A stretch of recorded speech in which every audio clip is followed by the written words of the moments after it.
Olá! Quando empresas concorrentes de um mesmo setor fazem um pacto para fixar preços e condições de venda, por exemplo, elas formam um cartel. Os cartéis causam graves prejuízos aos consumidores, tornando bens e serviços mais caros e muitas vezes inacessíveis. O poder dos cartéis mantém o cidadão aprisionado a um sistema contra o qual ele tem poucas chances de vencer. É por isso, além de uma infração administrativa, um crime contra a economia popular, punível até mesmo com a prisão. Para falarmos de como o país e os brasileiros podem enfrentar os cartéis, nós conversamos com a professora Amanda Flávio de Oliveira, doutora em Direito Econômico pela Universidade Federal de Minas Gerais, a UFMG, e Ravi Madruga, coordenador-geral de análise de antitruste no Conselho Administrativo de Direito Econômico, o CAD. Bom, comigo aqui para a entrevista, Cíntia Sassi, jornalista da Agência Senado. Obrigado pela presença, Cíntia. Obrigado a vocês também. A gente pode começar a pergunta mais importante, afinal, o que é um cartel, o que é um truste, que você é coordenador-geral de antitruste dentro do CAD, né? E quais são os papéis que o CAD desempenha no Brasil? Olá, Silvio, Cíntia, Amanda. O CAD é uma autarquia federal e que tem como competência investigar condutas anticoncorrenciais. Dentre essas condutas existe o cartel, que é considerada a conduta anticoncorrencial mais gravosa para o consumidor. Então, o CAD, como autarquia federal, tem o dever de investigar os cartéis e punir.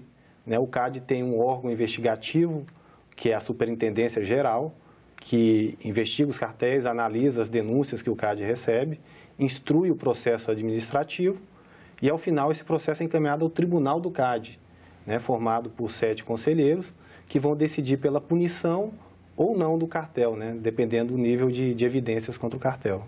E cartel é isso mais ou menos o que a gente falou na abertura? O cartel é uma combinação de empresas para burlar o mercado, para dominar o mercado, para explorar o consumidor, é verdade isso, professor? Muito obrigada pelo convite. Claro. Olá a todos. O cartel é uma das condutas menos compreendidas, eu acredito, no antitruste. Não sei se o Ravi concorda comigo. Porque todos temos um sentimento de que sempre que nós temos 2 concorrentes praticando o mesmo preço, haveria ali um cartel. Quando, na verdade, cartel pode ser muito mais do que simplesmente uma combinação de preços. Você tem os cartéis de licitação, em que as empresas se unem para decidir quem vai vencer a licitação. Você tem cartéis para definir quem vende em que parte do mercado. São os cartéis que delimitam geograficamente onde um atua, o outro atua. Então, existem muitas formas de cartel e nem sempre preços iguais representam cartel. Então, há muito desconhecimento. No entanto, como você mesmo diz, é com certeza a prática que mais lesa os consumidores do país. E o cidadão, normalmente, ele tem uma percepção maior com a questão dos postos de gasolina e parece que não é só no Brasil, né? Como é que é isso? Por que isso acontece? Ele vê 2 preços, 3 preços semelhantes, já acha que é cartel, de combustível, né? Esse setor é um dos setores mais denunciados ao CAD. Existe uma razão, porque, por regulação da ANP, os postos têm que exibir os preços que estão praticando numa placa do lado de fora. Então, a visibilidade, o consumidor, transitando com o seu carro, ele percebe imediatamente qual é o preço praticado por cada um dos postos ao longo do seu trajeto, seja para casa, trabalho. Então, ao perceber que vários postos estão com os preços iguais, o consumidor entende que é um cartel. Em outros tipos de comércio, de atividades econômicas, é difícil você perceber se o preço é igual ou não, porque você tem que entrar no estabelecimento, Então, pode ser que, por exemplo, várias papelarias estejam praticando o mesmo preço por um tipo de caneta. Só que o consumidor não tem essa percepção, porque geralmente ele entra numa e adquire o produto. Raramente ele faz, mesmo se ele fizer uma pesquisa, ele não tem a mesma percepção do posto que é imediata ali, do preço igual. E combustível pesa no bolso, Então, tem essa sensibilidade. Então, existe essa, eu não diria uma falsa percepção, mas existe essa... uma percepção mais visível realmente por essa circunstância. De que o setor de combustíveis seria mais propenso a cartéis. E não é só no Brasil, Ravi? Não, o CAD tem contato com outras agências de defesa da concorrência do mundo, nós trocamos informações, e eles também relatam que o setor de combustíveis em outros países também é muito demandado pelos consumidores. É bom, eu vou perguntar depois para a professora. Primeiro eu vou mostrar uma arte aqui com alguns cartéis famosos, assim, recentes na história do Brasil, né?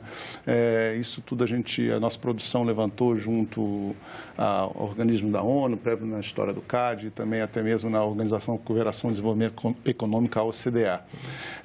Houve um cartel de cimento no Brasil, né, que parece que foi desbaratado há poucos anos e que ele atuou durante 2 décadas, né? A gente teve também o caso do cartel do oxigênio hospitalar, que também foi multado severamente em 2,3 bilhões. Temos a questão dos combustíveis, como você estava mencionando, e a Cíntia também, 25 processos desde 2012 no CAD, entre processos julgados e processos ainda em discussão, e denúncias em pelo menos 6 estados, DF, Paraíba, Santa Catarina, Rio Grande do Norte, Minas Gerais e Rio Grande do Sul. E ela também citou, a professora citou há pouco, a questão da Lava Jato, em que existia um clube das empreiteiras para combinar quem ia ficar com qual licitação numa empresa pública, né? Então, essa questão do cartel, ela no Brasil é recorrente, como a gente já conhece, e é também no mundo, né? Pelo que a gente apurou, o cartel não é uma coisa do século passado, é uma coisa que já vem de muitos séculos, já tem registros antigos dessa situação. E por que as empresas que supostamente deveriam estar disputando o mercado se organizam justamente para fraudá-lo? Porque é mais cômodo disputar, é difícil disputar a baixa preço. A competição, ela leva a preços mais baixos, há muito investimento, dá trabalho. Isso, né? Não está na essência assim, do capitalismo, assim, a disputa, a competição, quer dizer, as empresas que supostamente deviam viver disso, elas tentam quebrar essa regra de ouro.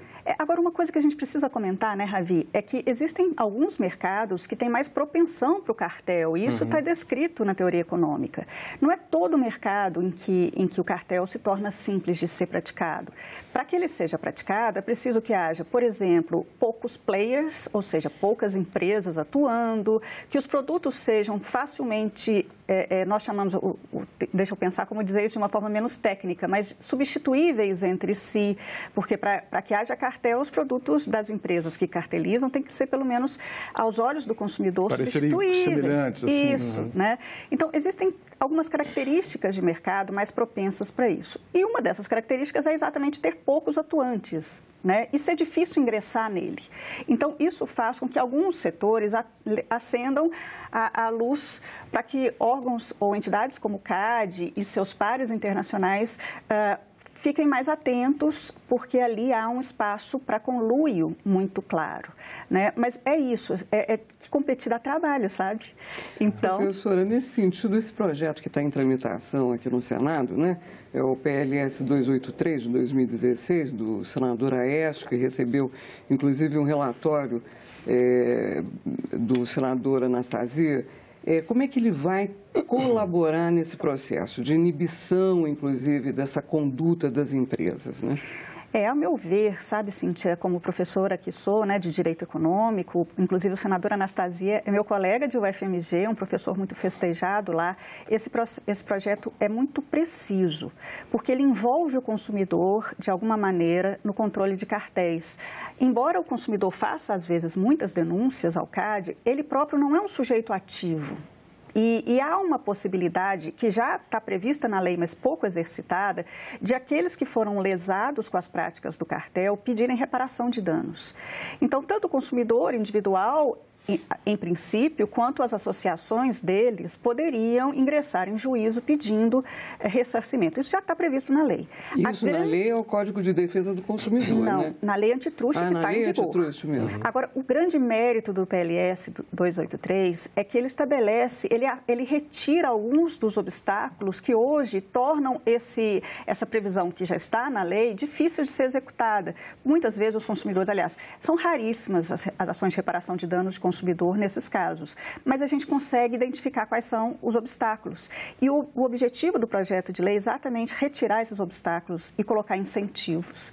Então, é um projeto de lei perfeito, preciso e que precisa ir adiante. Eu vou fazer uma pergunta para o Ravi, mas antes eu queria mostrar a nossa arte número 2, que mostra também uma estimativa feita por essas mesmas instituições sobre o prejuízo global que os cartéis provocam, né? O sobrepreço é uma coisa até mais fácil de você medir, mas segundo uma média que eles fizeram entre os países desenvolvidos e pesquisados, né, de 10 a 20% era o sobrepreço médio, não sei se no Brasil é o mesmo padrão, a gente vai conversar sobre isso, né? E fizeram uma estimativa que até 6,4% sobre o PIB do país era o prejuízo que era causado pela ação dos cartéis na Europa e nos países mais desenvolvidos, como Estados Unidos, Canadá, etc. Uma coisa interessante é que eles dizem que a chance de um cartel ser descoberto é de 24%. Quer dizer, é um negócio que, além de fraudar a concorrência, é um negócio que a chance de ser descoberto não é tão grande assim, é 1 em 4, né? E justamente por isso eles acreditam que esse prejuízo que eles estimam pode ser 4 vezes maior. Então, o cartel, além de prejudicar um segmento econômico ou os consumidores, ele prejudica o país como um todo, né, Ravi? Como um todo. O que a gente fala até é feito em cascata, né? Porque alguns insumos podem ser objeto de cartel e esse insumo vai para outro produto e esse produto também é objeto de cartel, então é cartel sobre cartel, então pode ser bem maior o prejuízo, inclusive. Quanto ao valor, como o próprio estudo mostra, é uma estimativa, é uma média, 10 a 20%. Depende muito do tipo do cartel, né? Geralmente, cartéis e licitações é até maior o sobrepreço. E outros cartéis que a gente, depende do tipo do mercado, como a professora Amanda falou, tipo de produto, tem cartéis que a gente pega que o sobrepreço é 2%, 3%. Então, isso aí é considerado uma média, né? Vai depender de cada tipo de cartel. O fato de você ter um segmento econômico com poucas empresas atuando nele, que chamam de players, né? Isso em si não caracteriza um cartel, né? Mas a gente tem setores na economia do Brasil que estão na mão de poucos grandes proprietários, como, por exemplo, os bancos hoje em dia, né? O setor bancário está na mão de 6 ou 7 instituições. Isso em si é algum tipo de violação à lei econômica?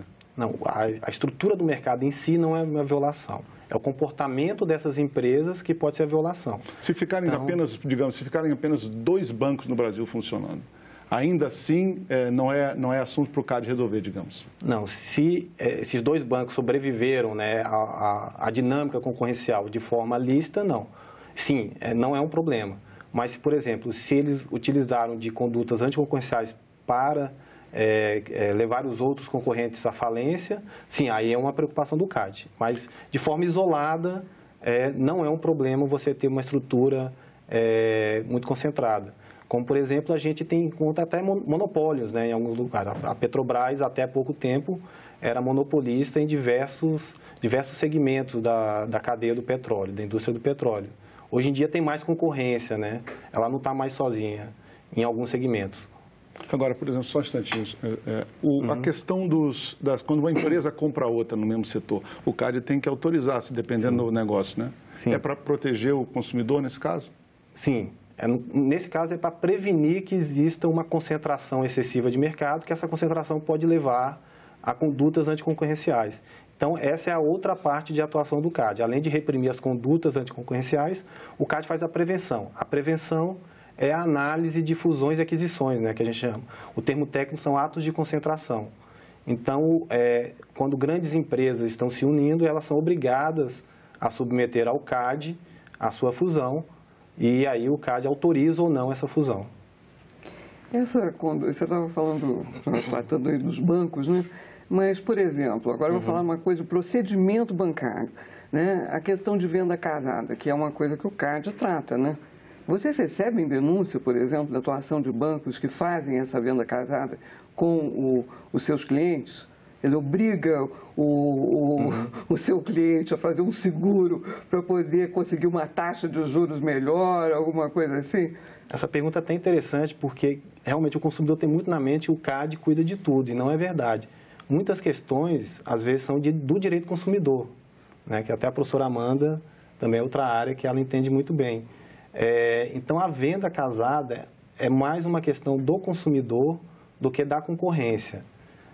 A venda casada, geralmente, ela tende a lesar o consumidor e não a dinâmica concorrencial. Um banco não faz venda casada para prejudicar o seu concorrente. Normalmente, por hipótese, se está ocorrendo uma conduta de venda casada e essa conduta é direcionada ao consumidor, é uma questão mais do direito do consumidor do que da concorrência.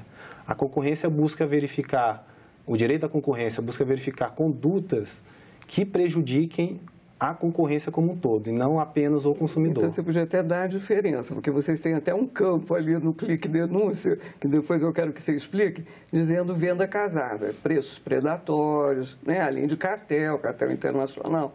O que é essa diferença, então? Então, a principal diferença, acho que para deixar bem claro para o telespectador, é a seguinte: é a relação de venda, de comércio com o consumidor ou é entre empresas. Geralmente, essa venda casada, o preço predatório que o CAD analisa, é entre segmentos da cadeia industrial ou comercial.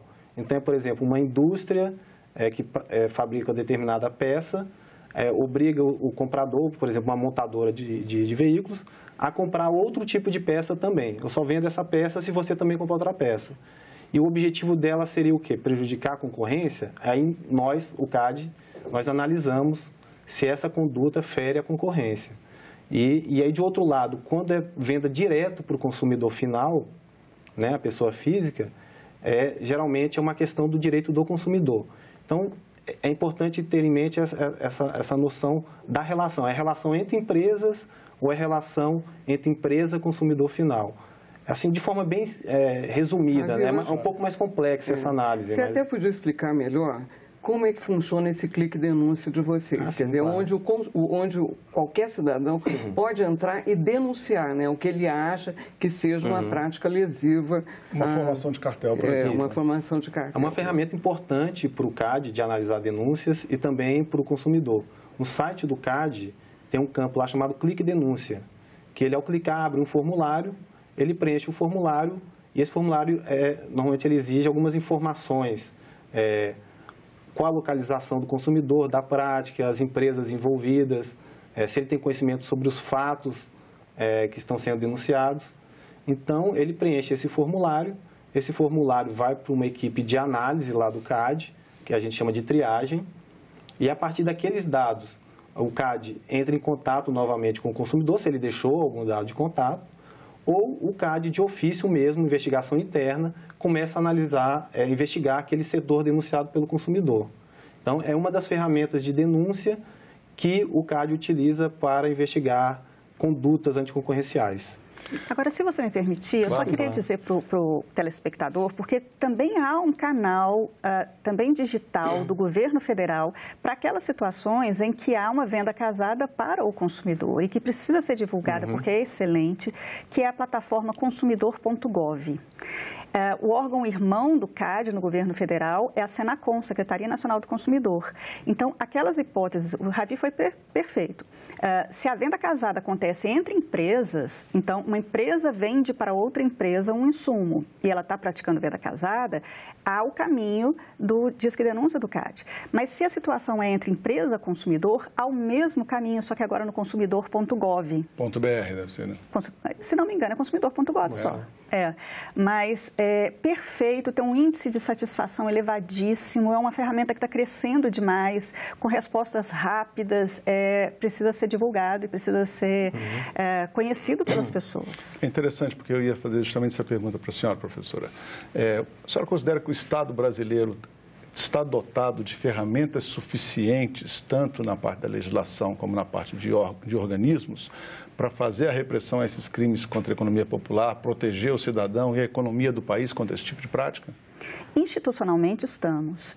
O CAD é premiadíssimo internacionalmente há vários anos sucessivos pela excelência do trabalho que desempenha. Eu próprio acompanho muito de perto, tenho amigos muito queridos lá, todos com nível de excelência indiscutível, e isso se reflete no trabalho deles. Do ponto de vista do consumidor, nós temos uma estrutura capilarizada de PROCONs, são mais de 700 PROCONs que vão a todos os cantos do Brasil e reconhecidos pela população. O PROCON é um órgão público que tem uma grande credibilidade, né? Então, institucionalmente, eu acredito que nós estamos muito bem. Talvez haja problemas na legislação a serem aprimorados. É o caso do problema do envolvimento do consumidor no combate ao cartel, que o PLS 283 visa corrigir, por exemplo. Essa é uma situação legal que a gente precisa de melhor solução. Também penso, eu não sei se o Ravi concorda comigo, mas ainda falta a gente divulgar mais para o Brasil afora as questões relacionadas ao direito da concorrência. As pessoas entendem pouco de direito da concorrência no Brasil. Comentávamos antes de começar a conversa aqui que nem as faculdades de direito oferecem, na sua grande maioria, essa matéria para os seus bacharéis, para aqueles que estão formando. Então, ainda nos falta muito, me parece, criar uma cultura concorrencial no Brasil, quer dizer, divulgar as informações, porque as pessoas conhecem o Código de Defesa do Consumidor, mas elas mal sabem que, muitas vezes, é a lei antitruste que vai resolver o problema delas, não o código. E o que é um truste? Truste é uma tradução ruim do termo em inglês, assim, antitruste. Na verdade, a gente chama a lei de lei antitruste mais por comodismo, mas o correto é lei de defesa da concorrência. Tudo começou nos Estados Unidos, o antitrust americano, e por isso a gente acabou adotando essa terminologia. Não é um bom termo, não reflete exatamente o que a gente precisa no Brasil. No Brasil, embora seja mais cômodo falar de lei antitruste, é mais correto falar de lei de defesa da concorrência, né, Ravi? E que quer dizer o seguinte, é uma lei que protege a competição no mercado. O antitruste é mais vamos dizer que é um apelido que pegou, que é de mais fácil compreensão pelas pessoas, mas que não reflete exatamente o que a nossa lei faz. Eu vou aproveitar aqui essa deixa e mostrar para os espectadores um pouco do trabalho que o CAD fez aí nesse ano que passou, né? Foram quase, como você pode ver, foram quase R$1 bilhão R$1 bilhão em sanções que foram aplicadas pela atuação do CAD, grande parte disso foi para o Fundo de Defesa de Direitos Difusos. Agora, a próxima arte mostra uma coisa interessante que a gente queria perguntar, eu queria perguntar inclusive para o Ravi, que é a questão da taxação da multa que é aplicada sobre os cartéis, né? Essa tabela informa aqui o percentual sobre os ganhos que foram apurados por essa prática ilegal de cartelização sobre as empresas. Então, a média na Argentina, isso aqui foi uma avaliação que eles fizeram de 3 décadas em diversos países. A Argentina tem quase 90%, o Peru 82%, os Estados Unidos 57%, o Chile 31% e o Brasil 28% digamos assim, de sobretaxa em cima do lucro ilegalmente oferido. Por que a punição é tão baixa assim para um grupo de empresas que burlam o direito econômico, a livre concorrência e, por extensão, o consumidor? Silvio, eu até discordaria do termo assim tão baixo, né? Se nós analisarmos, estamos até acima da União Europeia, né? Que é um grupo de países desenvolvidos e que aplicam a defesa da concorrência já há algum tempo. Esses valores, você tem que diferenciar a multa aplicada pelo órgão e as ações de indenizações pelo dano causado pelo cartel, que é justamente o tema do PLS, que a doutora Amanda estava falando aqui. Se nós analisarmos, por exemplo, na legislação atual do Brasil, o máximo que podemos aplicar de multa é 20% sobre o faturamento da empresa em um ano. Ou seja, é um normativo legal, é objetivo, que não leva em consideração o dano causado como um todo. E nem, por exemplo, vocês estão praticando há 10 anos, mesmo assim você só pode multar sobre 20% do faturamento de um ano. Isso, 20% é o teto. Então nunca vai recuperar realmente todo o prejuízo. Justamente, a ideia é o órgão sancionar de forma objetiva a empresa que praticou o cartel, as empresas, o grupo de empresas, e, de outro lado, os próprios prejudicados entrarem com ações de reparação, né, contra essas empresas. Aí sim, o dano será recomposto para aquele que sofreu. Né? A ideia do Estado multar é uma forma de dissuasão apenas, de punição. Tanto que nos Estados Unidos aquele índice ali de 57%, né, estatística, é alto porque lá há uma cultura de indenização muito forte. Né? Aquelas ações civis coletivas, né? Exatamente. E lá a legislação prevê o triplo do dano. Ou seja, se uma empresa causou um dano, vamos supor, para uma outra empresa de $1 milhão, ela vai ter que pagar 3 vezes isso, $3 milhões como dano. Então, o projeto aqui é só o dobro, né? O ressarcimento em dobro, né? Mas eu já considero um avanço, né, Amanda? Esse ressarcimento em dobro, quando há dano, já está previsto, assim, no Código de Defesa do Consumidor. Assim, sempre que você for cobrado indevidamente na condição de consumidor, há a previsão de receber de volta em dobro o que recebeu. Então, a previsão no PLS, eu acho que guardaria, então, uma linearidade. Eu acho que está bem, assim, 2 vezes está bem. A gente precisa implementar mesmo. E você citou a União Europeia. O caso da União Europeia ser tão baixo assim, é porque lá as medidas são mais rigorosas ou tem alguma razão específica para eles taxarem tão abaixo assim por exemplo, dos Estados Unidos? Isso, é basicamente diferença de legislação. A legislação lá é diferente da do Brasil, que é diferente dos Estados Unidos. Então, cada país tem sua legislação e eu acho que o mais importante, ao lado da legislação do órgão que investiga e aplica a multa, é a questão da indenização, né? Eu acho que a grande diferença que esse gráfico mostra é por conta das ações de reparação. E você, como integrante do CAD, a mesma pergunta que nós fizemos à professora, eu faço a você. Você acha que nós estamos bem aparelhados no Brasil para fazer a defesa do cidadão e das empresas do mercado contra os cartéis? Sim, o CAD é um órgão, uma autarquia, né? Um órgão independente, tem um corpo técnico bem qualificado. Eu considero que temos condições de enfrentar os cartéis e outras condutas anticoncorrenciais. Tanto que houve alteração da lei em 2012, né? A nova lei entrou em vigor e reforçou o CAD com a equipe técnica que era da SDE e deu mais poderes ao CAD de investigação. Claro que o Brasil é um país de dimensão continental, o CAD fica localizado apenas em Brasília, né? A autarquia. Se for possível, nós ampliarmos o corpo técnico e, de alguma forma, também capilarizar o CAD, seria ótimo. Mas a estrutura que temos atualmente já é suficiente. Eu queria agradecer a presença dos dois, da professora Amanda, do Ravi. Muito obrigado por vocês e também para a Cíntia. Obrigado. Eu que agradeço a oportunidade. Obrigado. Bom, se você quiser rever, baixar ou repassar o link desse programa, basta acessar a nossa página na internet, senado.leg.br/TV. Ou então o canal do TV Senado no YouTube, youtube.com/TV Senado. Para fazer algum comentário, crítico ou sugestão, mande um WhatsApp, 61 99966 1616, ou telefone de graça para o Alô Senado 0800 61 2211. Muito obrigado pela atenção e até o próximo Cidadania.